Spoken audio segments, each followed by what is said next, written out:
More natural causes. I hate natural causes. Give me a big old stab wound to poke around in, then I'm happy. Ah, here we are. Body bags. See if it's murder or suicide or a nasty accident, they put them in these bags. This one was found on a stretch of lonely highway, miles from the nearest town on a pitch black night. Okay, retro go. Let's go.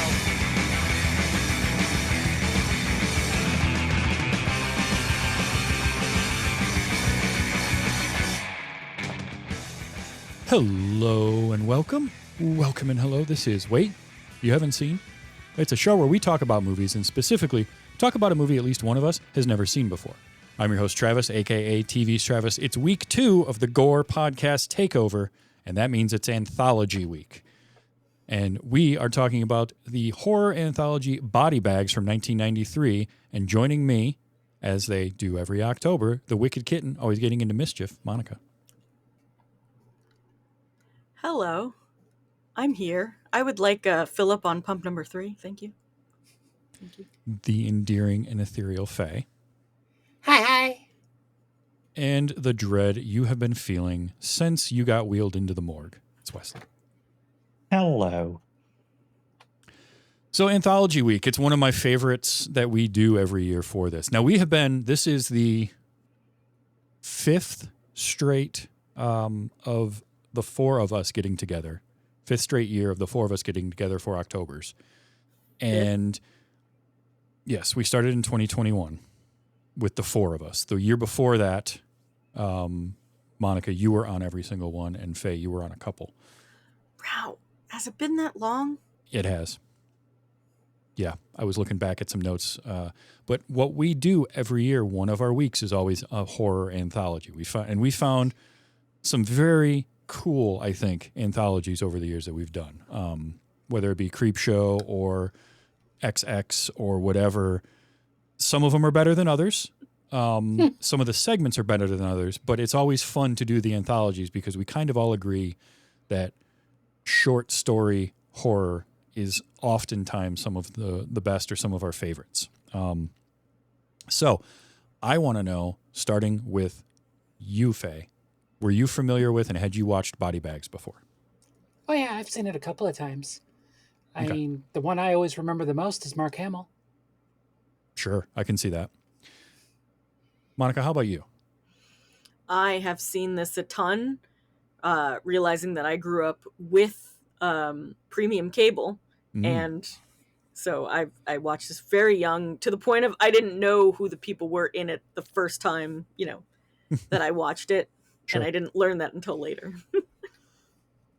Absolutely. Wesley, how about you? Were you familiar with Body Bags? I, too, have seen this multiple times, but it's the fun thing about this anthology is that I know what it is. I know who's in it, but I always forget which are the actual segments until I watch it. And I'm like, oh, right. Yeah, it is. Okay. All right. Yeah. Okay. Nice. Yeah, this is one I missed. And I did not have premium cable growing up, so I did not have Showtime. I wasn't able to watch that. And this was not a thing they would play on like the free Showtime weekends either. Like you weren't going to get Body Bags then. They were going to play like the big budget stuff that they had. And it's one of the few John Carpenter things I haven't seen. I've never watched Dark Star, and I haven't watched Ghost of Mars. And that's basically, outside of those, I've watched pretty much everything Carpenter has done because I love John Carpenter. But because I didn't have Showtime for so long, it wasn't a thing for me to watch Body Bags, and then I always forgot about it. So finally getting a chance to watch this and see some Carpenter, and then finding out like Tobe Hooper is also involved. And I went into it very blind. Like I have seen that Body Bags was in Carpenter's filmography, so I knew about it, but I didn't know anything else. I never really paid attention. I didn't dive into like cast list or anything like that. So watching this for the first time and just getting whiplash constantly with all of the cameos and people popping up in here was awesome. I had a blast with that. To start, I love that Carpenter is our crypt keeper like character for the wraparounds as the coroner. in this morgue, because he's very, very Crypt Keeper like, but it's also just, that's Carpenter. Like, he's just this dude with long hair. He cracked me up. Having fun. Which, yes, one of my notes was, how much fun is he having doing this? And then I watched I think it was Shout Factory put out the 4K release for this a few years ago, the 4K Blu-ray, which is, I'm pretty sure, where the transfer that plays on, because this was available on Shudder, on Amazon Prime, on Peacock. Like, it was on a bunch of different platforms, and Shout Factory's streaming service as well. But they had some behind the scenes and like making of type stuff. And apparently Carpenter isn't a big fan of anthologies, like anthology movies. And his wife was the producer, and she said that, back then they would send scripts, but if it was something that they didn't think John would like, they'd send it to me so that I could give it to him and get the rejection rather than them having to. And so that was the case with this, was an anthology, because then like the documentary cuts to John Carpenter. Yeah, I don't really like anthologies at all, but I thought for TV it might kind of work. And so I thought that was really funny. And this is coming off of the one he did before this was Memoirs of an Invisible Man, was the movie he had done just before this. So his career was not in a great spot at the moment, because that movie bombed pretty hard, which is unfortunate. So now, did you know, or had you learned that this was originally a pilot for what they wanted? They wanted to do a full series of this originally on Showtime. Yes. I didn't know. That would have been awesome. They talked about it on, it was some documentary. I can't even name the documentary, but I remember them talking about it like it was supposed to be this. Can you believe that? And I was like, oh my God, yeah, that would have been great, because anthologies are just that, where like there's Tales from the Crypt, there's a slew of episodes I never want to see again, and a bunch of them that I love. Mm-hmm. Yeah, that's one of the things I love about anthologies, is it's a great testing ground for stories. And Tales from the Crypt was big, and it had started. When did that start? Was that 89? I know it was late 80s. I'm not sure exactly. Okay. I didn't have HBO growing up. How about that? Oh, okay.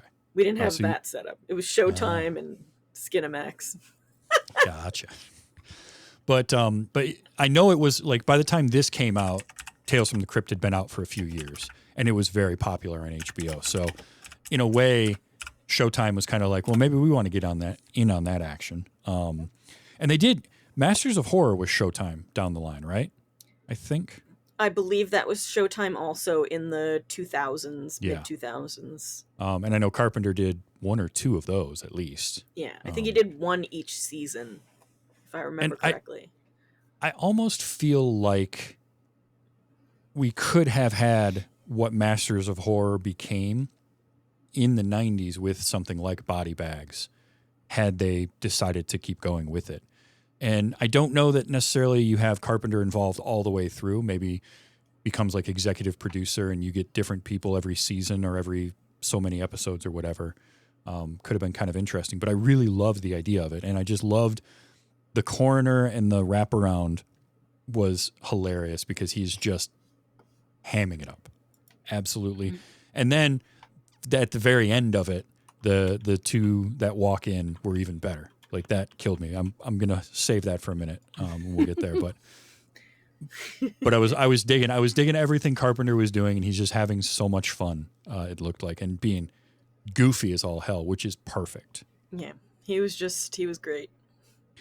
So the first segment of it is the gas station, and so there's 3 segments in this. Which, before we kind of talk about each one, what do you think of that for the anthology, Monica, as like 3 segments, each roughly a half an hour? Because we've done some, like Creep Show, I think is 5. We've seen some that are 4, but they go 2 hours for the total runtime. Did you like the pacing and the length of these stories? I think that I think it was pretty decent. There's one story that's my particular favorite that like always feels too short, and then one that I don't like as much that felt a little long, and then the other one just kind of feels just about right, I guess. So I think it's probably pretty good. It's just whether you like the segment or not. Like, is this over yet? No. Yeah, Wesley, what about you? Do you like 3 stories in an hour and a half? Look, I'm a guy. I like even numbers, so I like my 4 stories. Yeah. Sure. But the wraparound is a story technically. Yeah. That counts as 4. No, that's the wrapping. Look, Like if you eat a candy, you like eat 4 candies. You don't eat the wrappers. but like, here's my thing. Like, does it really matter like how many? But like, well, also look, if you It's all look for at the the story, what cast it of this fits. and whoever was involved, you want more. You want just one more. well, one Come segment I want more. Yeah, get Clive Barker in there. Get some. He would have was been in there Cenobites. if they had made this pilot work. He actually was supposed to be in it, I read. That they wanted him in there, but it was scheduling. He was working on something Damn and he couldn't do it at the time. But definitely, had it gone to series, you would have incorporated some Clive Barker for sure. Faye, what about you? Did you like the 4 stories or 3 stories in a wraparound? Yeah, it still works. It's an hour and a half. You get almost 30 minutes for each story plus the wrapper. So it still worked. Because that's kind of where I'm at. I think an hour and a half for an anthology film is about right. Hour and a half to an hour and 40 minutes. And in that, I think you get 3. You can, if you go to like an hour 45, you can get a 4th story in there, but you're going to have a couple that are shorter. But I kind of liked the pacing and the half-hourness of each one of these, or roughly half hour. Probably closer to like 25 minutes each. Because then we also had. Sorry. I was just going to say, it's basically Tales from the Crypt spacing. Yeah. Because you get the little wraparounds, you get the 25-ish minute story. Mm-hmm. It's like it was being set up for a TV series. Almost. Like 30 minutes. Ooh. That makes sense. Whereas we had Tales from Halloween that we did, I think 2 years ago. Mm-hmm. And that had like some longer stories and some shorter stories, and it had like a bunch in there. Yeah. Which was nice because it kind of made the pace go where like we're in the story for a while, and then there's like a little tiny story, and then it kind of kept going. Yeah, I liked that for Tales of Halloween. I think that worked. You can definitely get the feel that this was initially planned as we're going to make a series out of it. Nope, we're going to do these 3, put it out as one movie. And I'm fine with that. And the first one, all right. Before we talk about them, Monica, you mentioned that you had one that is a favorite of yours. Oh, yeah. So I want to know, before we start talking about them, what each of you picked as like a favorite of the 3. So Monica, you first. Gas Which one is station. your favorite? Gas Station? You Oh, like that yeah. one? 100,000%. All right. Faye, which one would you say is your favorite?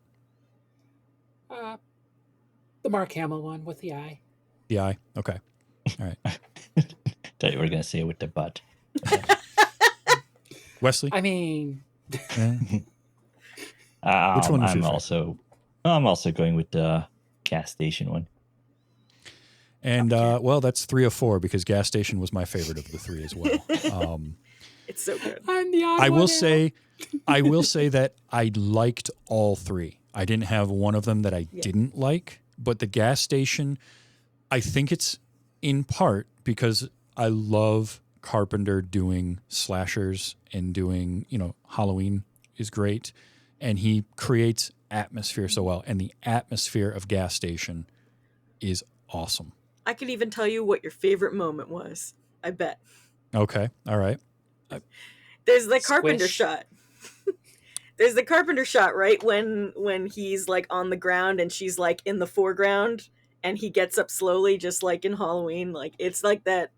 It's like an homage to himself almost. Yeah, a little Well- bit, and that was one of my favorites, for sure. I mean, it was in Haddonfield. Yeah. Yeah, I love that. That was great right away. Yeah.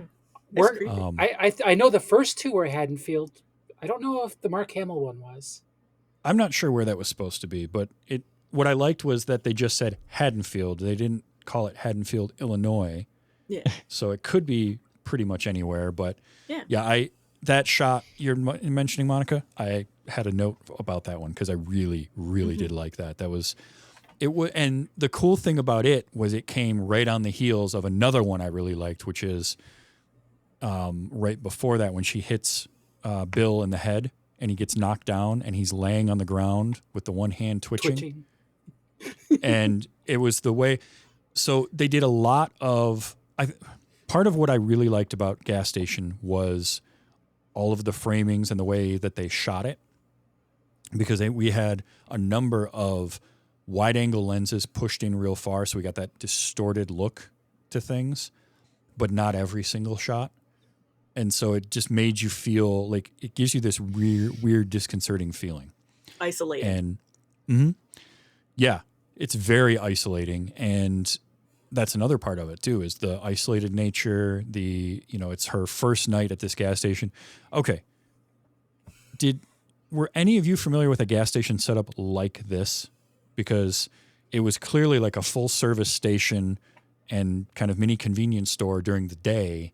But then at night you just had a little like outbuilding that you could walk up to and buy stuff or get your gas, but it was separate from the main building.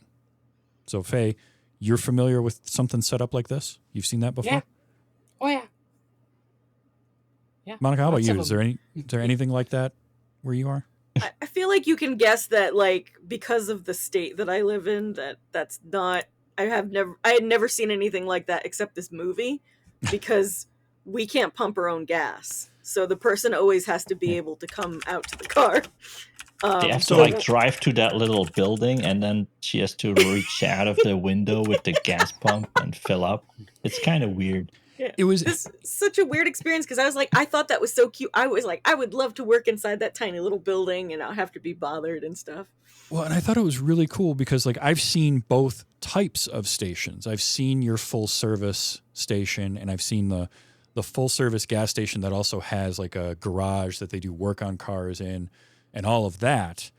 And I've seen where it's just a little hut and they sell, cigarettes and drinks out of the hut type of area and you can get your gas. I've just never seen the combination of the two where you like have the main area and then that closes at 5 o'clock or whatever. And for the rest of the night and throughout the night, there's somebody there.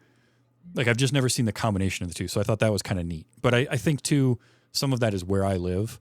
Mm-hmm. It's cold most of the year, like half the year. You wouldn't want to have that kind of a setup because there wouldn't be people just walking up. No. Also, a lot of the stuff we have here is a lot of gas stations have 24-hour little stores, so I can go to like a Wawa, and the store is just open too. Everyone's open, which just feels a lot safer than whatever the hell was going on in this movie. It's scary. In a way, I get what this situation was because you have that, but she's locked in the room where they can't get to her. Well, yeah, I meant more like as a person driving, getting gas and stuff. Because, thinking about the experience of someday driving around in other parts of the country and having to pump my own gas and being like the lady who doesn't know how to lift the thing. Right. That's going to be me. That's true. I did like how far away the little hut was from the actual pumps too. Like you'd pull up to that, and then they had to walk all the way over there. It was really funny. And this segment had, the cast in this. Holy crap! So Alex Datcher, who plays Anne, I had seen her before, and I couldn't figure out what it was. And I'm like, it's not. My inclination was she reminded me of Rae Dawn Chong, but it's not. And then I remembered, oh no, she was in like an episode of TNG, and Passenger 57 was the other thing that I remember her from. So she would have done that like the year or two before this was made.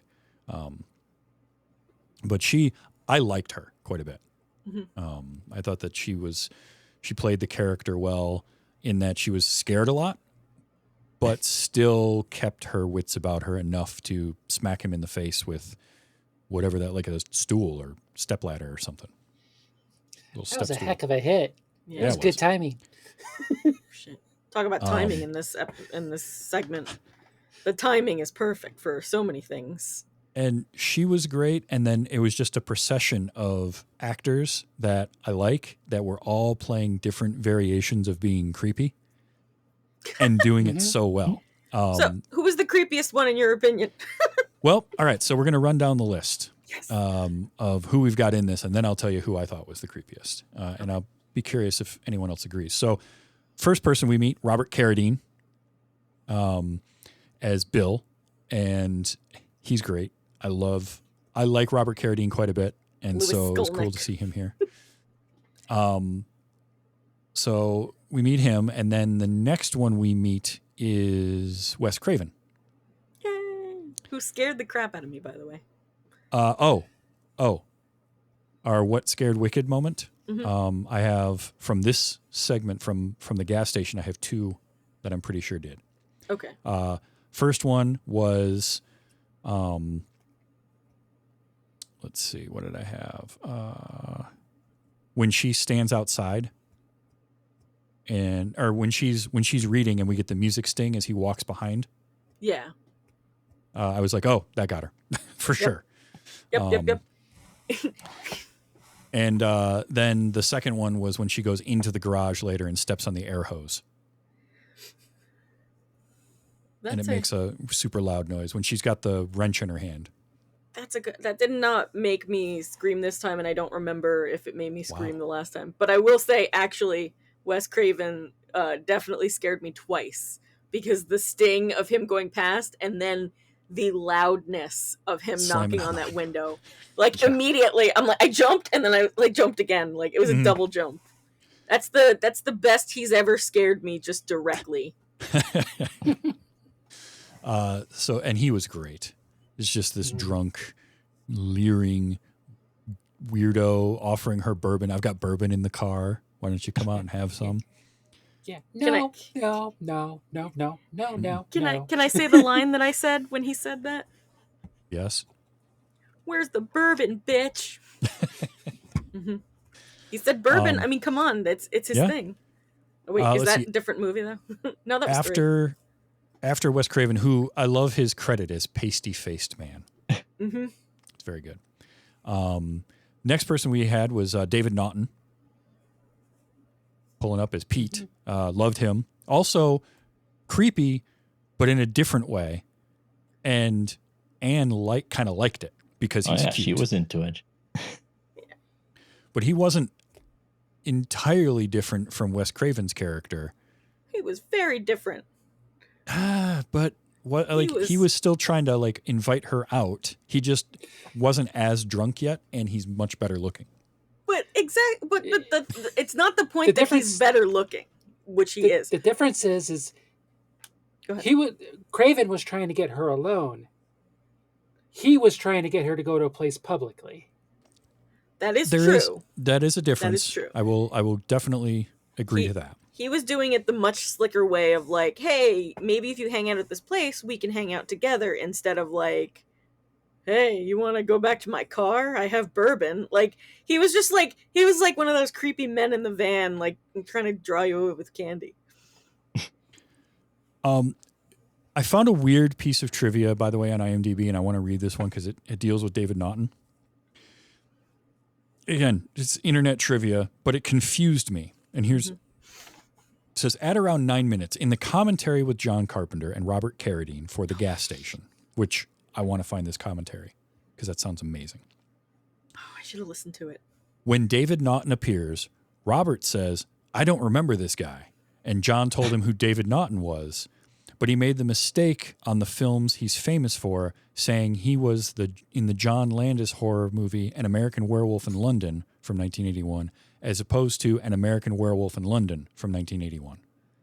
And the trivia, that piece of trivia confuses me. Because what are they trying to say? I think they're drunk. The bourbon got to them.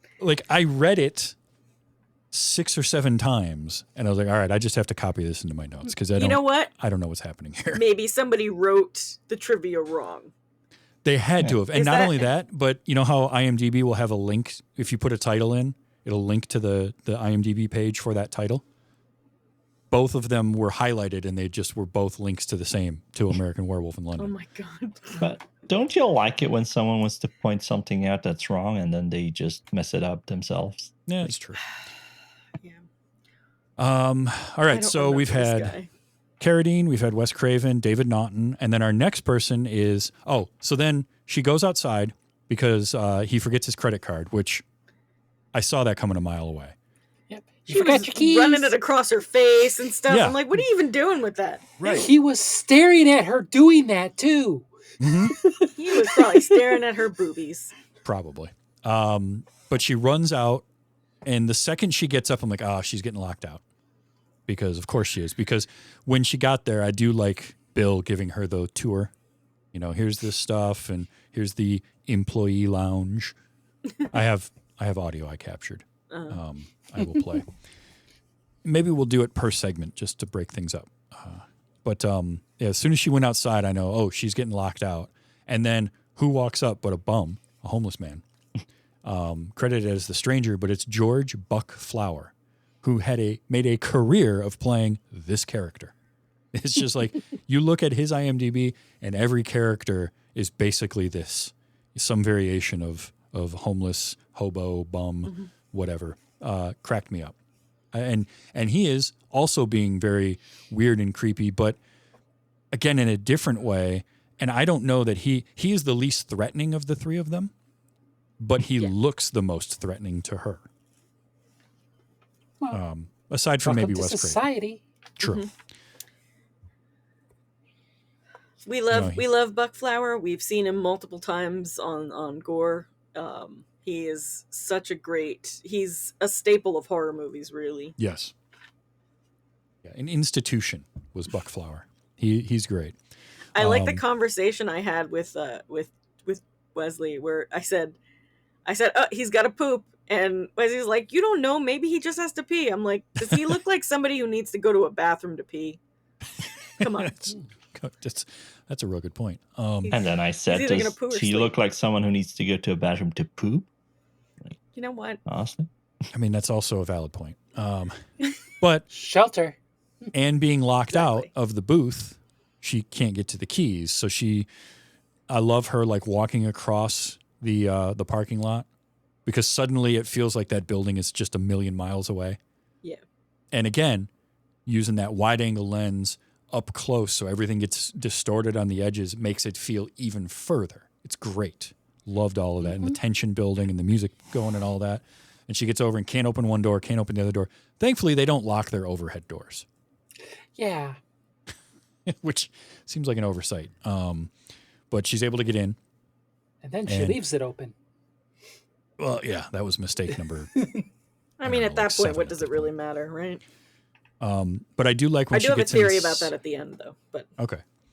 I do like when she gets inside and she's frantically looking for things and she knocks over. I thought her knocking the phone off the hook was going to be like a major plot point when she tried to call for help later, but it wasn't. And knocking over the picture, and then Of Bill. picking up the picture, and you see that the name tag on the shirt is Bill. I also liked her wearing a shirt with the name tag John on it. yeah. But she knocks over a picture, doesn't look at it, picks it up, and it's Bill, and it's Sam Raimi, Yep. which made me I giggled when I saw Sam Raimi in that picture. So yeah, she finds keys and makes it back to get the bathroom keys for the stranger, who is appreciative, and he wanders off to the bathroom, and that's when Peter Jason shows up with with whomever his date is for the night. She's just divorcee. And they rock up in apparently Peter Jason's actual car. Ooh. So Sorry. that was apparently his car, but they pull up in that, and I love Peter Jason, and boy, oh boy, is he having fun. Like, he is Oh, yeah. just over the top. It's so good. And he comes up to get the keys, heads off for the bathroom. I like too him, saying things like, "You should be out partying, pretty thing like you." Like, he's just, again, creepy, and in a different way creepy. All these people are differently creepy, and handles it all very well overall, Oh, yeah. I have to say. And then, of course, the woman can't figure out how to pump the gas. Mm-hmm. So now she's got to go out. Thankfully, she remembered the keys the second time. Yeah, because there's no other third set of spare keys. No, there is not. So they leave after he comes out of the bathroom and she asks if the bum is still. Oh, that's when she goes and she looks for the stranger in the bathroom because he didn't. Not only did Peter Jason not bring he didn't bring the key back, and he said like the guy was asleep in the bathroom, hugged around the toilet. All right. I got audio. This one I got to play. I got to play this one because he comes back from the bathroom, first of all. And as he's walking around the corner of the building, he's still like tucking in his shirt and adjusting his pants, which is a thing that happens in movies more than I think real life. I don't know. Anyway, walks up and she asks him, Did you get the restroom key? Oh, I left it hanging in the door. "That's not helpful, dude." Left it hanging in the door. But then he mentions that the guy was sleeping, and then he says, I had to stand back and aim over his head. Shame on you! "Okay, all right." I'm sure he was joking because there were 2 toilets. So. I mean, he had to have been, because then my next note was when she goes in the restroom to look for him, because she goes and she gets the key off the door, and she decides to go into the restroom, and I'm like, there's 2 stalls. He didn't pee over anybody's head. Mm-hmm. And then she finds really intricate artwork on the stall yeah. wall. I Gorgeous. got a screen capture of it because this is really good. Yeah. But of course it freaks her out. And there's no guy in there either. The bathroom's empty. Yeah. So weird magic homeless man disappeared. Yeah. The timing of all that is timing, right? Well, because then she gets back, and then when does Bill show back up? Oh, it's when she's walking back out that the lift Yes. starts to move. That's right. And that gets her attention. The noise from the garage. And she goes and investigates. She goes and gets the wrench first, right? Or does she go straight to investigate? She gets the wrench. Yes. Because then when she goes in to investigate, that's when she stepped on the air hose, Mm-hmm. which I'll admit that one got me. I got jumped. Because I just wasn't ready for that at all. And it was very loud, too. That's more so what got me was how loud it was. Kind of like Wes Craven's character banging on the window was so loud. Like unnecessarily loud, Wes. And then when she gets in there and the stranger is in the truck, she finds him in there with his throat slashed. Ooh. And then we see the bloody machete. Mm-hmm. And it's Bill. Oh, no. So she runs back. Well, she doesn't see him at first, right? So she runs back to the thing to call Bill because he gave her his phone number earlier. Like, hey, if anything happens, give me a call. Why her instinct is to call him and not the police at that point, I'm not sure. Thank you. That was mine. Like, why aren't you calling 911 first? Exactly. But she calls the number that he gave her, and it's just inside the station. And for whatever reason, he picks it up and pretends to be an answering machine. Because he's way out there. But she like watches him answer the phone from in there. But she's locked in, and she's got the only other set of keys. So so I love Bill then grabbing a sledgehammer and just walking over and no hesitation, just starts pounding through the front glass of that little hut with her hiding. And I like her scrambling and trying to hide in the bathroom and opening the locker. Yep. Yeah, and finding the real Bill dead in the locker. There's my other jump scare. Is that what got you? Who Finding knew Sam you were going to Raimi? see a dead Sam Raimi fall on top of you? You never expect a dead Sam Raimi. So yeah, she that's when we get him, because he busts through the window, gets inside, he's breaking through the door. She grabs that little like step stool and smacks him in the face with it, which she hit him hard. She's a tough lady. Yeah, because he goes down, and the shot is so long too, because she's in shock. She's breathing, raggedly breathing, and he's down there twitching. And look, anytime you get a person on screen and they're twitching like that, involuntary twitching is so disconcerting to watch. It's very difficult to watch that, for me anyway. I was waiting for him to stand back up and start attacking her. Well, and he's laying there, and I'm like, ooh, but he's going to get up, right? He's going to get up. And it's not until she is walking away that his eyes open.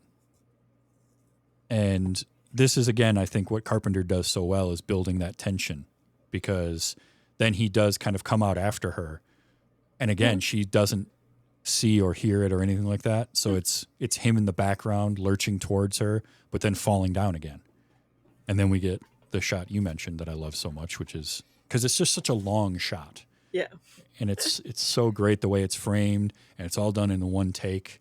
And then halfway through it, we rack focus to him. I loved all of that. That's when they go back into, she runs for the truck. Mm-hmm. Yeah. She did Not call my first 911. move. I will say that.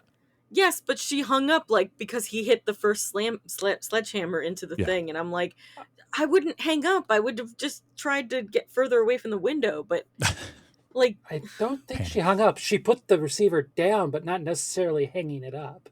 but still, she could have kept shouting her address and stuff. You know what I mean? Like, she just ran away and said nothing anymore. It And was apparently police response times in this area are like, I don't know, an hour and a half. Well, somebody was just murdered, so they're busy and hadn't. Yeah, that's true. Right. But yeah, she runs in for the truck, and he comes in after her, and then, like, last second, Pete shows back up, David Naughton, to attack him. And earlier when she found the stranger, she did dump some stuff over when she recoiled, and so we had Chekhov's oil can, and I knew somebody was going to slip on that oil at some point. I thought it would probably be her, but no, it was Bill. Mm-hmm. Can we start putting quotes around Bill's name too? Yeah, this is Bad Bill. Bad Bill slipped on the oil, but eventually gets defeated, and then she drops the truck on him. Yeah. Well, Which is- drop. Slowly Slowly crushes him. lowers the truck on him. Yeah, and it must have been the tire, because otherwise he would just have been like underneath it. I mean, I think he from was the way trying to that get up. The press, the lift itself probably pushed down on his legs. No, it could have been. That was gruesome, though, Yeah. because it was a lot of blood. It was like That was- one of those little squeeze boxes of juice. It was like, Yeah, and that kills him, and then David Naughton says, Forgot my credit card. because of course he did. Okay. I had a couple other sound clips I did want to play real quick, because this and right then we'll away. go over creepiness. Also in the news, another gruesome murder in Haddonfield today. Another gruesome murder in Haddonfield today. I was like, "Aw." Another. Yep. Mm-hmm. What's going on in Haddonfield? Right. Michael. Evil Bill, Robert Carradine giving her the nickel tour. Is that the bathroom? Well, actually, we prefer to call that the employees' lounge. Yeah, great. The Employees Lounge. Wes Craven.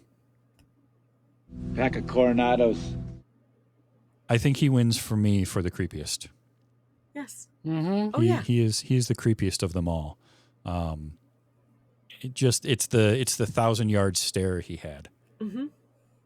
It was just it was phenomenal, but also It's like it's Not the getting out of that room. it's like the delivery of what he's saying. It's not necessarily the word, because like you said, werewolf guy, he kind of said similar stuff, but it's just like it's the way that he did it. Like he was staring through her like Yes. she wasn't a human being, like she was just like boobs or whatever, or I don't know, and saying, come and drink some bourbon with me. And he's already kind of like drunk, which is for a woman, like that's like danger number one. Like, we're gonna be a little cautious of this drunk dude. But I do love the line where he's just like, I never finished college. And I'm like, dude, you taught at college. What I liked was, like, they're all weirdly creepy in different ways. And we're already set up with, like, oh, another murder in Haddonfield. And, you know, it's the middle of the night. But I also don't know that outside of Bad Bill, any of them are actually, like, nefarious. I think as the pasty-faced man, Wes Craven's character is just incredibly drunk and a little weird, but he's not like take her behind a building and stab her a bunch of times creepy. No. I mean, also, you know, he just, when she said no, he just, well, okay. And he went away. He didn't get angry or like. Oh, we don't know what he would have done if given the opportunity. We're This is just true. saying, you know, like, he's probably not a murderer, but that doesn't mean he wouldn't have tried to, like, you know, grab her if she was outside. That I also will say that, and he is easily the creepiest of them all. Creepy. I Because he also- can't pretend. Right. Peter Jason, just great. See you around, dollface! See, he is the kind of creepy that women can actually be okay with, because, like, he's doing it in this way where he thinks he's being gallant and like what men are supposed to be. And so in a regular circumstance, you can kind of overlook that or ask him to go check the bathroom for some creepy guy, because he'll be willing to do it even though he might die. He is what I would consider to be the harmless, dirty old man.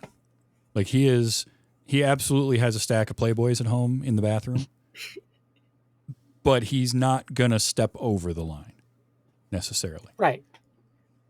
And also he's going to leave and hoot and Happily. Yeah. because I like it. So, Yippee-ki-yay. yep. But yeah, Gas Station is, for me, it's my favorite of the three.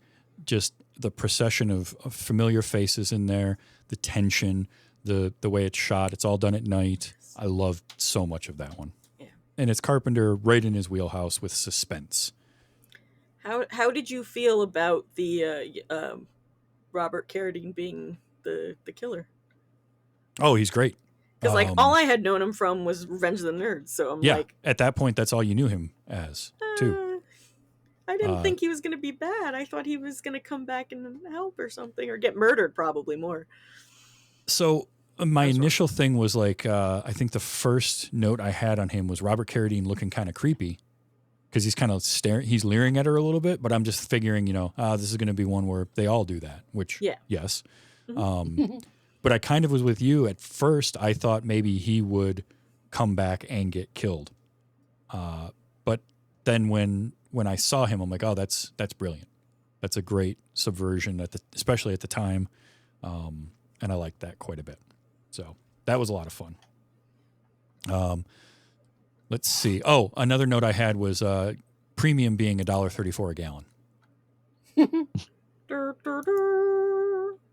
So, you know, that's the thing. Yeah, long time ago. Yeah, it was. But that's our first one. Then we come back to The Coroner with Carpenter. Once again, Carpenter just having so much fun is my next. My two next notes were Carpenter is having so much fun with this character, and then boobies. Because that's when he goes to his drawers. I had them down as Those were some good ones. Yeah. Let's check the drawers. I call these my necrophile cabinets. necrophile cabinets. I am now exclusively going to refer to morgues as necrophile cabinets because that's genius. And I love like the first one he opens up and he goes to pull the body out and the boobs get in the way. I love the sound they made as well. Yeah, I was trying to figure out, I'm like, because the next one was like, there was so much room, and I'm like, I should have rewound it to see if that one was just made smaller, just to make it work like that, because the other ones, there was like, you know, there's like a ton of room. Probably. Yeah. But like he opens that he one did up. say, oh, go ahead. these need to be recycled. I'm thinking, I'll take them. Did you hear the sloshies? Did you hear the sloshing? Oh, I yeah. swear. I was dying. And then the next one he opens up is a guy's body with a woman's head, and he opens up the other one, and he's like, "Oh, lovers quarrel," and he picks up the two heads and makes them kiss. It's like, oh boy. And then we go into our second story, which is Hair, also directed by Carpenter, and this one goes much more into body horror, but it's also still very campy. So I'm gonna guess that this was Monica's least favorite of the three. Yeah, you know me and body horror. It always Although it does have Debbie Harry. Yeah, this is another segment that had a cast that that really surprised me, because we start with Stacy Keach. Love Stacy Keach. He's great. He's obsessed with the fact that he's balding. Now, bear in mind, he was like 52 when he made this. So, it's normal at that point to be thinning your hair a little bit. But I liked this story because the gas station is your classic tense-filled slasher thing, and this felt very Twilight Zone type of story. I'd say very Outer Limits. Yep, Outer Limits too. And I liked it. Plus, I feel like Richard ultimately is a very tragic character, and so by the end of it, you actually I cared what was happening to him, because he starts it off. He's being very self-conscious about losing his hair to the point of going to extreme, ridiculous lengths. I mean, spray. Yeah. Oh God. And that was all the rage back then. Yes, it was. Spray on hair. It was a thing. But, he's all worried about it. And his girlfriend, Megan, who played by Sheena Easton, by the way, she doesn't really care that he's losing his hair. He does. She doesn't. But she even sends him to her hairstylist, who killed me. I loved him. He was not a motivational speaker. No, not at all. But he's not. Richard won't listen to anybody about the fact that his thinning hair is not an issue. He's obsessed with the fact that it is. And I cackled after he goes to see the hairstylist, and the guy's like, "All right, let me style your hair. I won't cut any of it, but we'll style it." And he comes walking out, and he's got the sunglasses on, and his hair, the comb over that he had, which is never a good look. Comb overs don't work. But the way he styled his hair, and he's coming out, and he's got the sport coat on and sort of an open collar, and the song that's playing, and then he's just seeing all of these people with long, luscious hair. It was killing me. I was laughing so hard. And the dog. That was the best part. So first of all, that guy walking the dog was Greg Nicotero. That's my and favorite. His hair. I loved that. He still has that hair. Yeah, he does. And then when the camera pans down and it's this long-haired, shaggy dog, I was losing it because they keep cutting back to Richard, and he's just getting more and more frustrated. Dying inside every step. So that's when Richard, when he's upset because his hair is going, and I think at one point he even says to Megan, you're disgusted by my balding or something, right? Mm-hmm. But her response to it was great. I disgust you, don't I? What disgusts me, Richard, is your inability to accept yourself as you are. First of all, little bit of her Scottish accent slipping as in you there. are. Just a little bit. What did I say when she said that, by the way? Yep. I was like, is she some kind of Irish or something? And he looked it up. Scottish. Yep. The other thing I think of when I think of Sheena Easton acting, she was in an episode of Highlander playing an Irish IRA person. Well, that's cheating. I remember that. But I knew that already. But it was interesting to hear her accent just slip a little bit there. But I like her response, right? She doesn't care that he's going bald, and that's what bothers her is that it bothers him so much because she just loves him. So kind of like that. I also love this exchange. Richard, you're behaving like a baby. Well, why not? I got hair like a baby. A baby. Stacy Keach was so funny. His comedic timing was great. If you've never seen the show Titus, watch Titus because he plays Titus's dad, and it's brilliance all the way through. Oh, you mentioned motivational speaker, by the way. You headed for Egg City, located in the Chrome Dome County, in the state of the cue ball. Do you understand what I'm talking about? No, dude. Oh Nobody my understands God. what you're talking about. Why are you a hairstylist if you can't make people feel better or something? Like, Right? Yeah. He's Look, doing it on purpose. That's true. His main job there was to take the toupee and look disgusting and throw it in the trash, and he Yes. did that perfectly. Oh, and also have giant arms because he had some big Well, arms. But yeah, then Richard goes out and buys like a bunch of products. And one of them was, just as plants respond to soothing music, your follicles will love harmonies for hair. Harmonies for Hair. he Was also it had me? some sheep fetus stuff. Yeah, that was one of my notes, like lamb fetus extract. Okay. Sure. Did the Harmonies for Hair voice sound familiar to you? Because I couldn't find anything in IMDb, either in trivia or in the cast list about it. That voice sounded like Sigourney Weaver to me. Kinda. I'm going to play it one more time. Just tell me if you kind of hear it too. I don't know that it necessarily is. Now that you said it will. That was my first thought. But tell me you don't hear that. Just as plants respond to soothing music, your follicles will love harmonies for hair. I It don't sort think- of got it. Yeah, I don't think it is, but it just Yeah. made me think that initially. Like young Sigourney. It's a Weaver-like. Weaverish. So yeah, he's got the scalp massager, the Harmonies for Hair. He does the spray hair, which is absolutely ridiculous. When he opens the door for Megan, and his hair is just like matted down and black. And when she kisses the top of his head, all endearing, and pulls back and it's all over her face, I laughed so hard. And so did Stacy Keach. It wouldn't be so bad. That's one of my favorite laughs that I've ever captured, is that one. That's a really good one. But that killed me.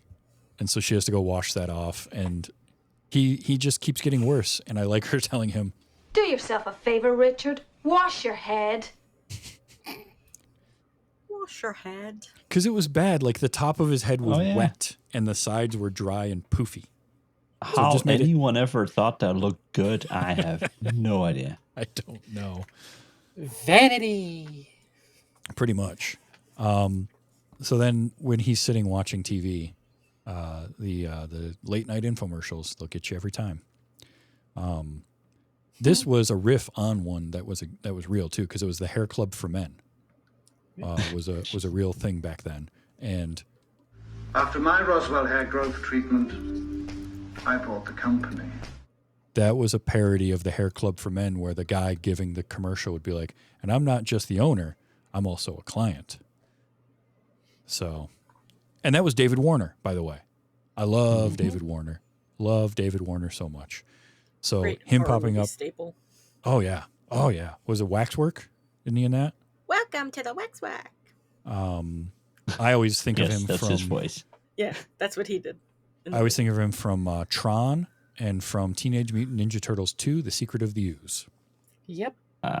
And I Oh. always think of Baldur's Gate 2. Oh, I thought you. John Irenicus. I'm sorry. What's the movie? What's the famous movie that I'm thinking of that he's from? That he has a famous death. What's the name of the movie? We just watched it, didn't we? Last year. David David Warner with the head. Wasn't it The Omen? Was that The Omen? I kept thinking it was The Exorcist, but yeah, it's The Omen. That's Yeah, right. it's The Omen. Yeah, we watched that last year for this show. And he's in The Mouth of Madness. He's in Great- a bunch of. great I mean, deaths. you're right. Horror movie staple, but just movie staple in general. Like Star Trek 6 as Chancellor Gorkin. He's been in a ton. He was in so many things. So him popping up here was great. Loved it. And then his nurse being Debbie Harry was also fantastic. Buttering him up. Has everyone here seen Tales from the Dark Side, the movie, by the way? Yes, I actually saw Tales from the Dark Side, the movie, at the drive-in. Oh, wow. Yeah. Well, I saw most of it at the drive-in. There were parts of it that... so we're all familiar with Scott Johnson, and his dad would throw the towel over the TV whenever there was a scene he didn't want his kids to watch. When we were at the drive-in, my mom would do a similar thing with a blanket over the windshield of the car. Because back then they would show R-rated movies at the drive-in. And so there were parts of Tales from the Dark Side I did not see until I was years older because they thought it was too scary. Jeez. Well, Debbie Harry's in that. That was my point. Yes, she is. But yeah, Richard goes to the Institute, and all the stuff there is great because David Warner's character is just so calm and collected, and he says things like... we have quite a few hair personalities for you to choose from. Hair personalities for you to choose from. Okay. That's a thing. And I love him showing like the different versions. And he finally settles on... The stallion look it is. Congratulations, Richard. The worst one. That congratulations, Richard, is so... That's up there for the creepiest line in the movie because of the way he delivers it. It's not him congratulating. It's just that very breathy whisper right at the end of it. So yeah, Richard does the treatment, which is hilarious, right? Because it's like, oh, we're just going to do some sort of treatment, put a bandage on your head, and tomorrow it'll take effect. Just going to put some paste on your head. Yeah. Never trust something that works overnight, by the way. No. That's ridiculous. No, definitely don't. And it did work. It worked a lot.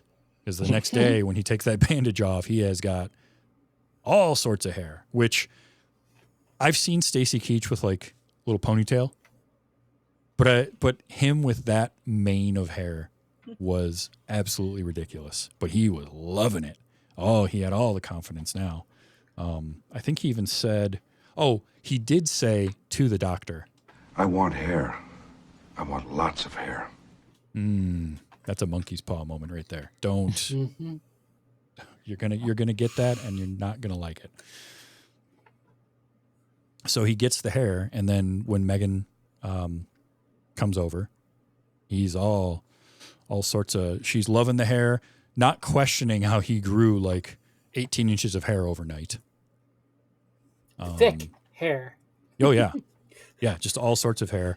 The style. I love the smash cut to the salon, and everyone's like, I don't know how he did it. It's amazing. They're all looking on in awe, and like the stylist is just amazed by it. It's cracking me up. So ridiculous. But the next morning she goes to leave, and he's like, I got a little bit of a scratchy throat, and then he's getting sick, and this is when the body horror part of it picked up, and I didn't love it, but it was campy enough that I was okay with it. I'm guessing, Monica, you didn't love this part. It was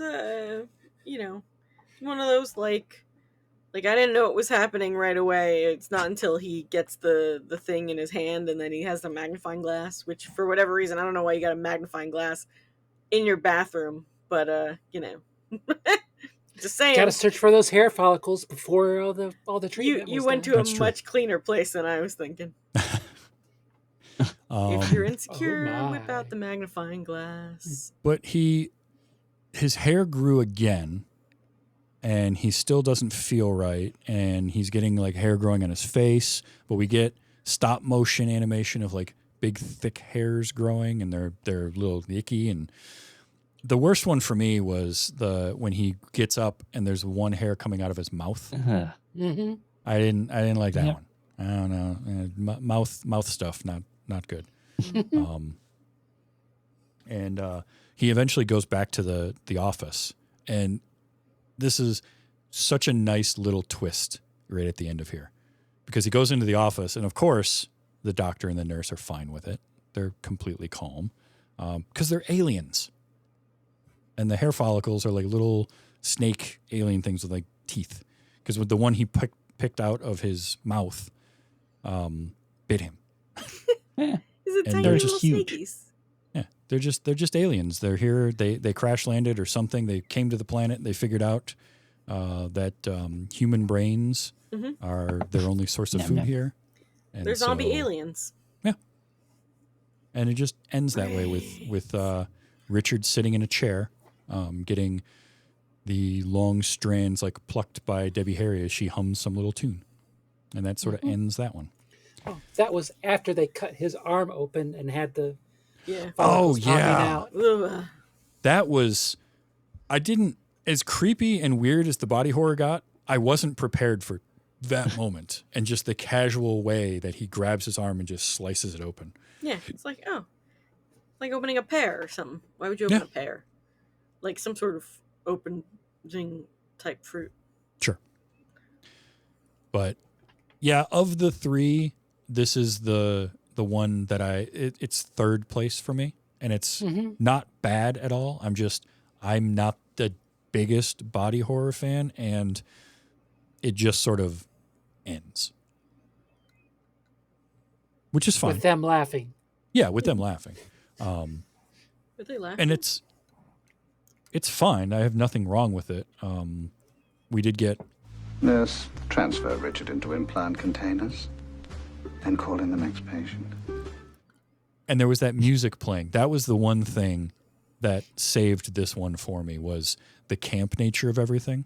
Because there's the scene where Richard comes out of the stylist at the salon with everybody with the long hair. But then that whole last scene in the doctor's office, there's this David Lynch Twin Peaks-like jazz playing the whole time. And it was killing me. So I did like that. But yeah, that was hair. And then we get one more little wraparound piece where the coroner decides he's got to have another drink. And earlier I liked him pouring the formaldehyde and drinking that. Yep. But he goes to get another one, and it's the eyeball in the empty. martini. That's my favorite, by the way. The thing that I think of is an eyeball martini.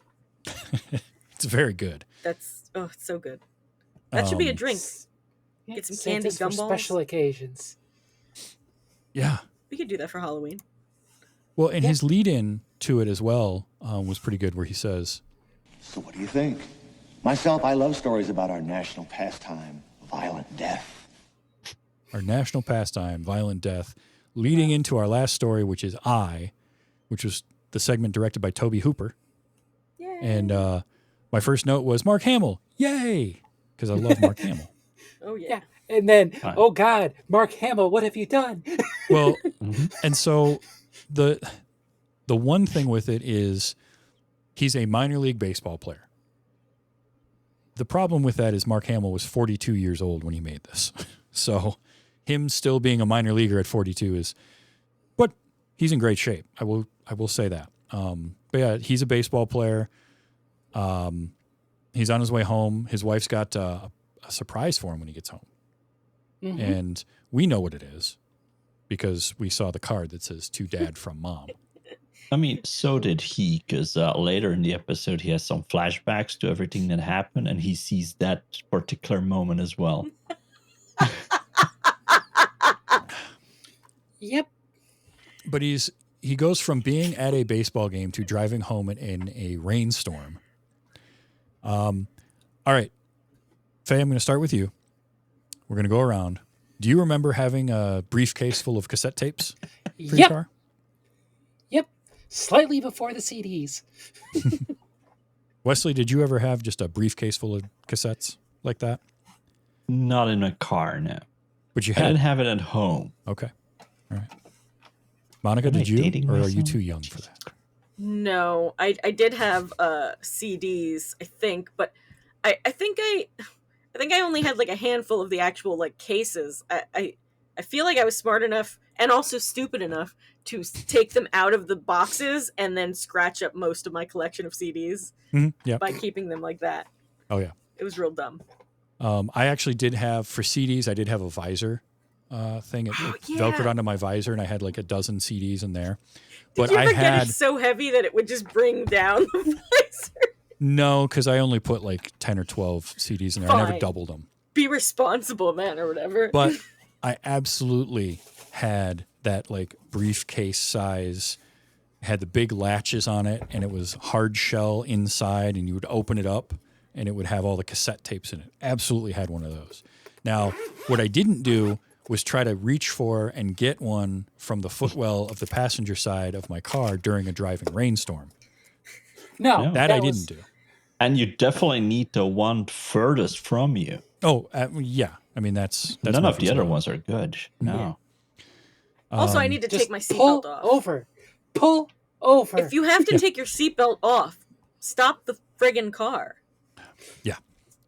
But of course, Tropy swerved to miss a deer that happens to be right in the way and slam into a telephone pole. I feel like that was a lot of things too, right? It was like it had to be grabbing a tape, it had to be taking off the seatbelt, it had to be raining, it had to be a deer, it had to be looking away. All things that can possibly happen and have happened many times. Gets in the accident, a couple guys come up, find him, and his right eye, big shard of glass sticking out of it. Which just so happens to be the eye he needs to hit the baseball. So then he's in the hospital, and his wife comes to meet him. His wife, by the way, played by Twiggy, which were you or are you familiar with Twiggy? Anyone? Faye? You know who that is? I am. Okay. I know the name. Monica? I had to look it up because I thought it was Olivia Newton-John for like most of the time that I had been watching this as a kid. I was like, oh, that's Olivia Newton-John, right? Nope. That's not who that is. Oh, and we missed, but Charles Napier was the the manager, the coach.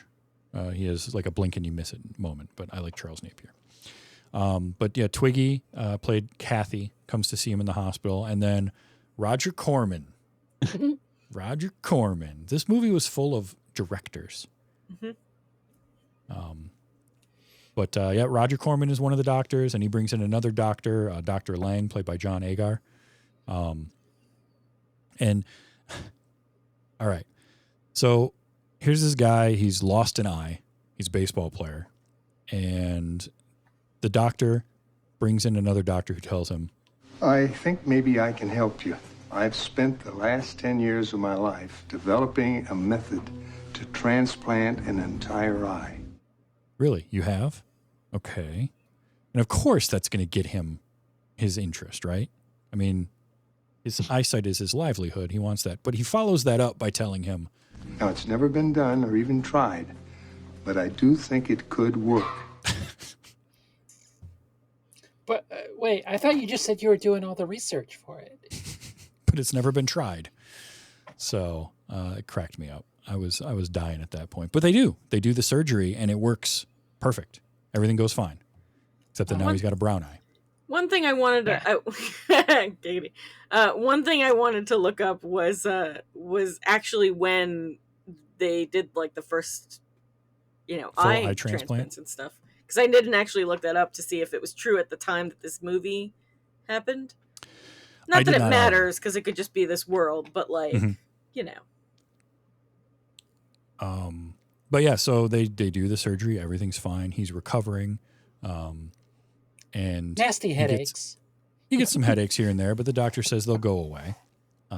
So they discharge him and send him home. And then his wife finally tells him what the surprise was he was supposed to find out. I'm going to guess at least a week earlier. I don't know how long he was supposed to have been in the hospital, but it couldn't have been less than a week or two. But she's pregnant. They're going to have a kid.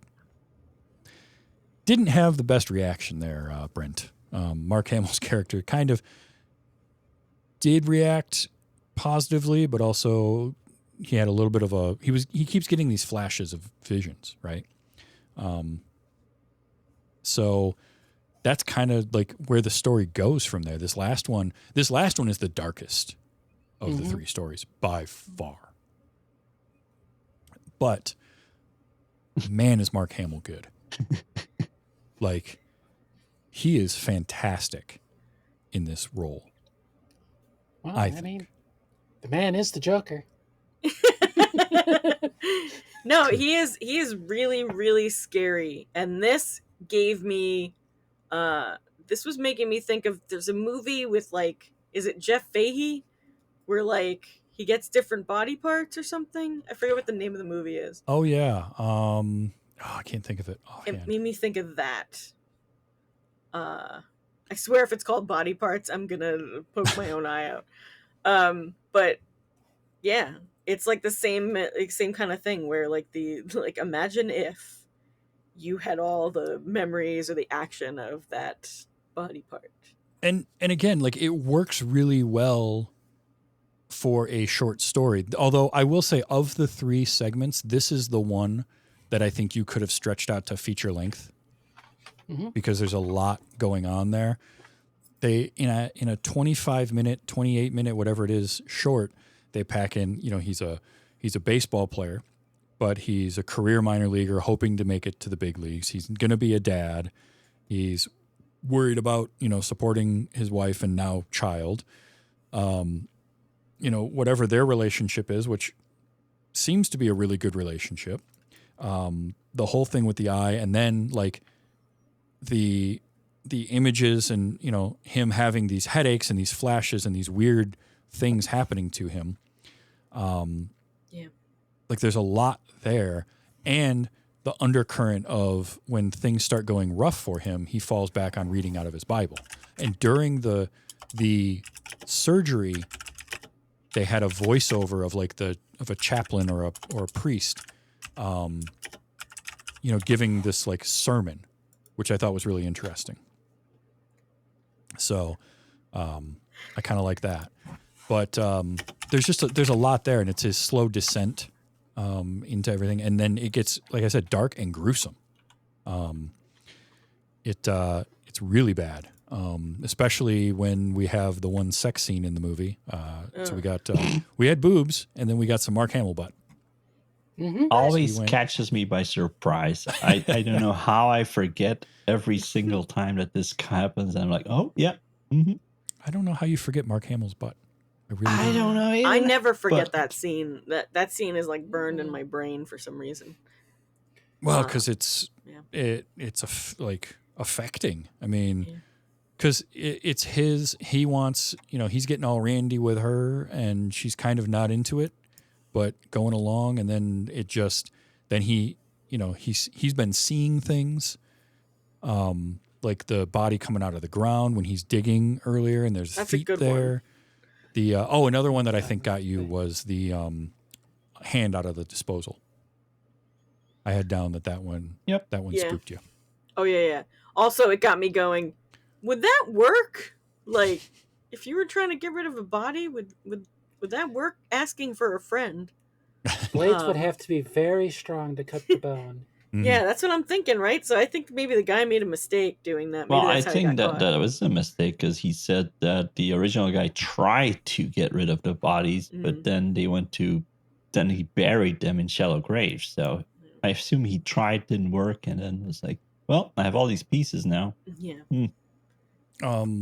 After the not great moment between them, and Twiggy is, Kathy is standing there, and she looks back at him, and he's just like, I see things. Well, yeah, you do see things. That's for sure. I will laughed at that. Can I say I laughed at that because it made me think of, I see dead people. Oh yeah, I'm sure it did. One thing with the transfer for this movie, it looked great, but the sound was rough at times. There was a lot of S-noising, and it just got very like crackly for some reason. And at first I watched it on Shudder, and at first I thought, well, maybe Shudder just got a bad transfer. So I went and checked it on Amazon Prime, same transfer. So it's all coming, I think, off of the 4K Blu-ray, and just the sound just isn't great. But yeah, I see things. And then he does a little angry acting. Leave me alone. Leave me alone! He really went for it with that second "Leave Me Alone," though. That hurt my throat. Yeah. Was much this turmoil? Yeah. Was this after he went and confronted the doctor? Or was it before? Did he go after that? That was before he went to the doctor. Okay. Yeah. It was I just love that. before. It was another one of those shots I really liked because he's sitting waiting in the car, and then it's a very long take of the doctor's car pulling into the parking space. And as he's getting out of the car, in the background, you just see Mark Hamill get out of his car and come running up to him. And it was real good. And he asks him, what have you done to me? I like that clip because you can hear the footfalls as he comes. But then he says it again. What have you done to me? What have you done? I've fixed your eye. What do you mean? Yes. And he asks him where the eye came from. Because I'm sorry, if I'm getting a transplant, that might be the first thing I ask. I don't know. Yep. Maybe it's because I've seen this movie or I've seen stories about transplants. That feels like that part where he tells him where the eye came from. That feels like the end of like a Twilight Zone or an Outer Limits episode. Yes. Like right there, it ends with them saying it was from a murderer, and then ends the episode. But no, it keeps going because he goes to the library. He finds out that it came from a guy that was executed, and he's reading all about it. And the guy John Randall considered himself to be the devil. And so then later, when his wife comes home, he's pacing back and forth reading out of his Bible. And is it the next day when she comes back? No. But when we get to the end of it, it's when she comes home and he's out in the back digging in the yard. And she comes up to him to talk to him. And he flips that switch, dude. Yeah. When he just looks up at her and says, I have to finish digging your grave. Nope. I would just be noping it right the hell out of there. Tell you what. His slightly Texan accent was a little odd throughout this, but it wasn't that bad. But yeah, he says that and then chases her into, takes a swing at her with the shovel, chases her into the house, and ties her hair to the table. Yep. Which hair doesn't work like that. I'm sorry. You cannot tie hair enough to make it stay. It doesn't. I've tried. It just keeps falling back out of a knot. It just no. I'm not going over to her house. Yes. But then again, Mark Hamill just killing it in this role, quite literally. And I loved this moment. John Randall.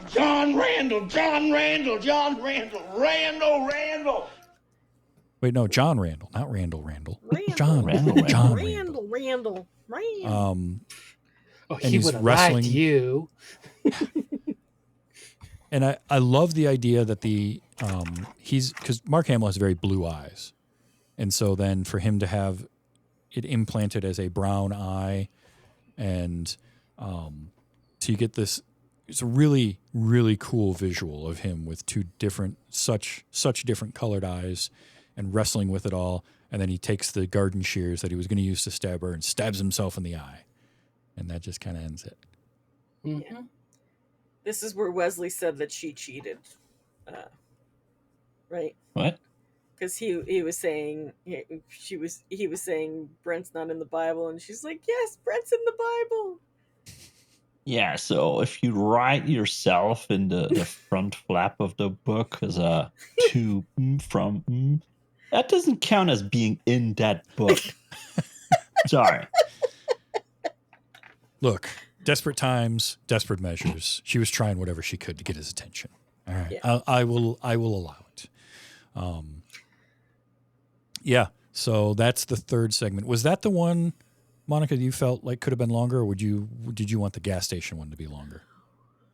I think that I wanted the gas station to be longer because I liked it a lot. But I think that this one I didn't think it was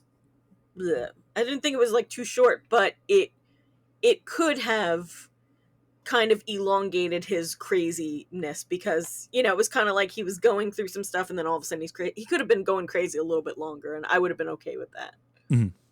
Yeah, I honestly think you could have made just an entire hour-and-a-half movie of that story, because I do think there's a lot of layers to it that you could have expanded on. Of the three of them, that's the one that would most easily be stretched out and fleshed out a little bit more. Oh, I'm sorry. Question real quick. Isn't there also a movie with Michael Caine and his eye or something like that, where he loses his eye? Or is it his hand? There's the movie The Eye, but I don't know who is in it. Offhand, I can't think of one with Michael Caine, but... I swear if it's called The Hand. Well, there's Idle Hands. No, but this is like a 70s movie or something, and it's like Michael Caine loses his hand in a car accident. But it also made me think of that. A Stigma's in the chat, so he'll find it if it exists. Thank Let you, us know. I appreciate you. But yeah, that's the third story. Then we come back to the coroner, and I love the twist with the coroner. That was another one I didn't see that coming. Nope. Where he pulls off the scrub and he's got the big wound, and nope, he's undead, and just like, oh, time to get back in my body bag, nighty night, and zips it up, and then in walks Tom Arnold and Tobe Hooper, or the actual morgue workers. I loved that. That one just came out of nowhere. Of all of the people in this, Tom Arnold is the one that most surprised me. Yeah. He's a big horror fan, and so was Roseanne, which is how they ended up in that last Freddy movie. Oh, right. We talk about it, but we don't Freddy's dead? Yeah, Freddy's dead. They both ended up in that movie, I remember. And I was kind of like, yep. Huh. It's the same kind of thing. Like, why are you here? All right. Oh, I did love when we come back from the eye story, and the coroner turns around with the googly eye glasses. Oh, yeah. And you add like the boing sound. That one, that got me. I just had to. It was so good. But yeah, he pops in there, and then they decide they got to do their autopsy on him. He's just a John Doe. And he Tobe Hooper's character, I need a cup of coffee. Yeah, get me one too. And he starts going at him with the bone saw or whatever it is. Put your mask up, dude. Put your mask up.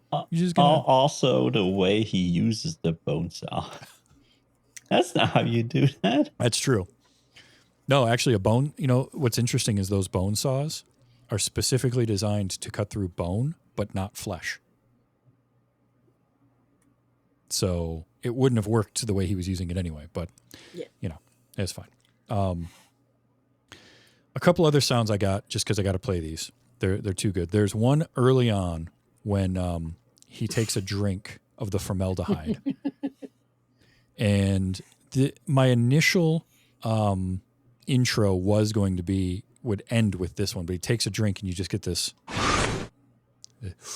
slurp noise. That one really got me. But also when he's laying on the table at the end, because he keeps looking up. Yeah. That's the best part.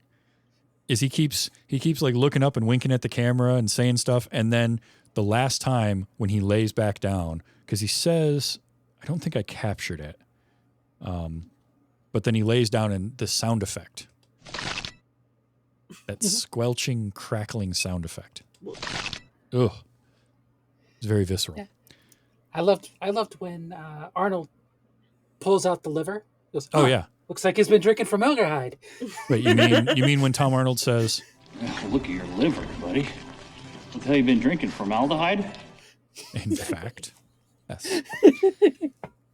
And that's where we end. We end with him saying, what is it, get the head saw? Yeah. That's the one he tries to use wrong.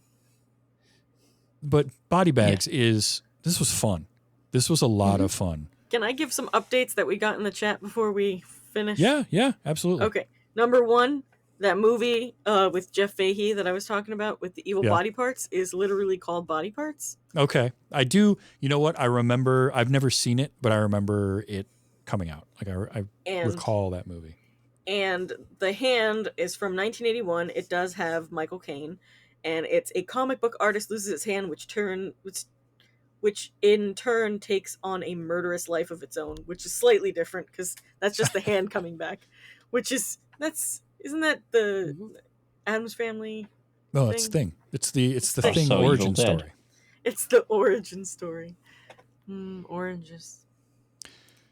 So yeah, this was super fun. Monica, on the spectrum of anthologies that you have seen of horror anthologies, is this one of the better ones for you, or is it kind of, because you saw it when you were younger, but is this in your upper echelon of horror anthology, or kind of in the middle, or do you? This is kind of like on the top, towards the top, because it's just, well, number one, nostalgia, and number two, it's like a horror fan's, wet dreams or whatever. Wet dream. Pretty much. Yeah. So it's, it's got so many things that draw you to it. Even if like the second and third story, or like I swear, I think I've watched like the first segment more times than I've seen the whole movie. You get what I'm saying? I do, and just start it, and honestly, like I will rewatch this movie quite a bit, but that gas station segment is one that I would rewatch on its own a lot. It's just so good straight through. Faye, how about you? Where does this kind of fit for you on horror anthologies? Upper end, lower end, somewhere in the middle? Upper end. Definitely Nice. for nostalgia. That's very good. And the fun that they were having. Mm-hmm. Yes, and it comes through the whole thing. Like everybody was having fun, top to bottom. Even as dark as the Tobe Hooper segment is, you can tell they were enjoying making it. Wesley, how about you? I would say it's in the lower range of the top range, if that makes sense. In between high and middle? As in, yes, as in it's a good movie. I love that first segment. I enjoyed the last one, and the middle one is also there. But the amount of people that's in it is just amazing, and you can't not like that. Yeah. But it's also, as I said, every time I watch it, I kind of forget which segments were in it until I see them, then I remember. That means it's not like a movie that I'm going to say, let's watch that. Okay. If someone else says, let's watch it, I'll be like, okay. If it's But I'm on, not going to be like, I need to watch this if every it year. or pops something. on, it's No. like that's Yeah. that kind of movie. Like, oh, I'm just gonna leave this on. Yeah. So for this podcast, starting in 2019, I have done every year a horror anthology in October. So we did this one this year. With the four of us, we have watched Necronomicon Book of the Dead, XX, Tales of Halloween, VHS, and this. I've also watched with Monica and Faye, we watched Creepshow back in 2020. That was before Wesley joined us. Oh, wow. And the year before that, I did Trick or Treat. And I had seen that one for the first time. And this, it's not my favorite of those, like especially of those anthologies. It's not my favorite of those, but the gas station might be one of my favorite standalone shorts of all of them. Yeah. So, And now that you listed all those, I would say this is straight in the middle. yeah, I would put this above Necronomicon. No. I'm contractually obligated to put that in the top. You just came for him, right? Yeah. No, I on the whole, I think also with the nostalgia and the fun factor of it, it's in that upper tier for me. It's just so well done. And, even though Carpenter wasn't a big fan of doing an anthology movie, he did it and he had a lot of fun with it. And I kind of wish that it had been picked up and been a series throughout the 90s. Because you can imagine you get, Carpenter and Hooper, but you also would have John Landis do an episode. You would have Clive Barker doing one. You would get Craven directing something. Like all of them would have done something with this, like they did with Masters of Horror. Yeah. Yeah, it just took a little while. But I think that I feel like the best we could have done, because I don't know if it would have lasted, but to get one season of Carpenter doing all the wraparounds and stuff and the opening and closings, because he is so just carefree and fun, and I would have adored that. But one of the biggest problems, I think, is back then seasons were always this daunting huge thing, and now it's a lot more realistic to say, hey, let's just do 10 episodes. Yeah. 8 seems to be the magic number. Or 8, yeah.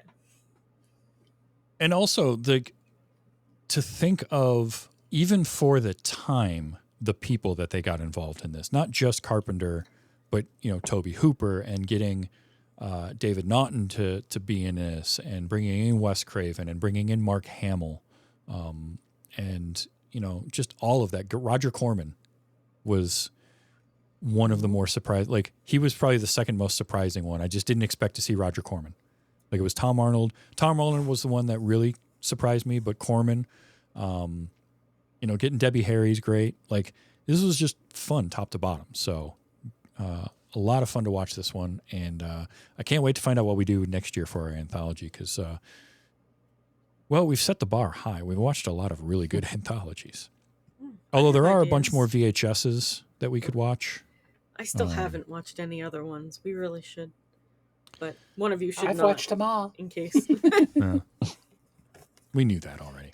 And there's even Beyond is that, the best there's one of other- them all. Oh, I wasn't saying that. I was just saying there are other anthologies too. There are other anthologies for sure. But it'll be fun to find a new one, but this was great, and I get to tick it off of my list of John Carpenter stuff.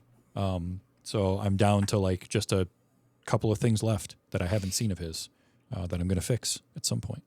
Which is Ghosts of Mars. I think I Ghosts of accidentally Mars saw that. and Dark Star. I've never seen Dark Star. I know I've seen pretty much everything else at least once. Some of them a long time ago. In the Bombay. Now, if you enjoy us talking about horror movies like this, we do this a lot, the four of us. Obviously, every October, I make you guys slum it with me here, but we do it throughout the rest of the year on a little show called GORE. Monica, GORE! Tell people about it. Well, GORE is a horror podcast, as Travis just said. And it is a very fun, less often than this show. Anyway, I'm real good at this. Anyway, but you can check out the show by going to gorepodcast.com. You can find all the episodes there, or any of your podcatchers of choice. We have a Patreon too, which is patreon.com/gore13, and you can become part of our, Gorenos? Goreningings? I haven't come up with a name yet. Gore aficionados. Gore fishes? Because they're so delicious. No, it's a lot of fun. I love that we dive into both well-made, good horror movies. We watch a lot of schlocky horror movies that can be a lot of fun. And even bad ones. We've seen some bad ones. Yeah. It's going to happen. I will make you watch. And if I love a director, we're going through their entire work. That is one fun thing. I like that we go through a director start to finish. So we're going, working through Wes Craven movies, working through, whomever, and then series as well. Halloween, for good or bad, Friday the 13th, good or all bad. that. It's super fun. Hey, for good. It's a great, and I think we're working through Wes Craven. So we started Nightmare on Elm Street, which means now we're going to be watching more of those. I'm pretty sure. Well, yeah. I mean, we technically could. I just have to watch everything between. Well, we're going to continue Wes Craven too. Yeah. We'll probably do a Nightmare a year from now on, though, for a while. But I definitely want to because there's some Wes Craven movies that are very little known that I like. Oh, yeah. Yeah, I'm looking forward to those. But it's a lot of fun. So definitely gorepodcast.com. Check it out. Listen to us talk about horror. And not just horror movies. We also do talk about horror games maybe that we're playing, or books or anything like that, and kind of what we've been up to. So it's a lot of fun there. And then if you like this show and you like me talking about movies, I also do this weekly because I have a problem and I can't stop myself. So every week I'm here talking about movies. And you can go to tvstravis.com, find links to this show, to GORE, to everything that I work on. And I have a Patreon that lets me do my live episodes when I go to places like Dragon Con or next year's Nerdtacular, and do the show live there. That's patreon.com/WYHS. You also get exclusively my First Watch Diaries, which I am in the middle of the series Wednesday, which has been a ton of fun. And those are only for patrons, so you gotta sign up for that. But you get to hear my thoughts on watching a series for the first time. Now, next week, we're coming back. We're going in a totally different direction. This is a movie from 2020, and the movie is called Vampires versus the Bronx. Vampire in Brooklyn, you said? No. We're a little north of there. We're in the Bronx. It's Vampires versus the Bronx. It's streaming on Netflix in the U.S. I watched a trailer for it. This looked like fun. It gave me a little bit of Attack the Block type vibes. Ooh. Not entirely, but it gave me that feeling. And it looks like some fun vampire stuff going on. So Vampires versus the Bronx. I can't wait to do that. That's going to be us next week. But until then, Monica, Wesley, Faye, thank you guys for doing this with me all the time. Putting up with me and everything. It's a lot of fun. And I have fun with this. So I'm glad you guys seem to have fun too. And we stepped up from Malevolent. We watched a much better movie this week. So, but until next time, and Vampires versus the Bronx, enjoy your movies. Let's be excellent to each other. There's been Wait You Haven't Seen.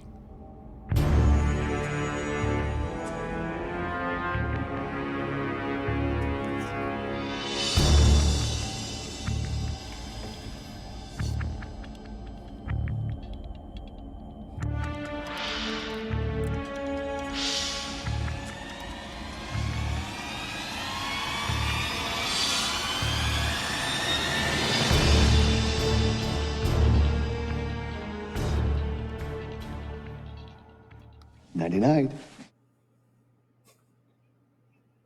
Nighty-night.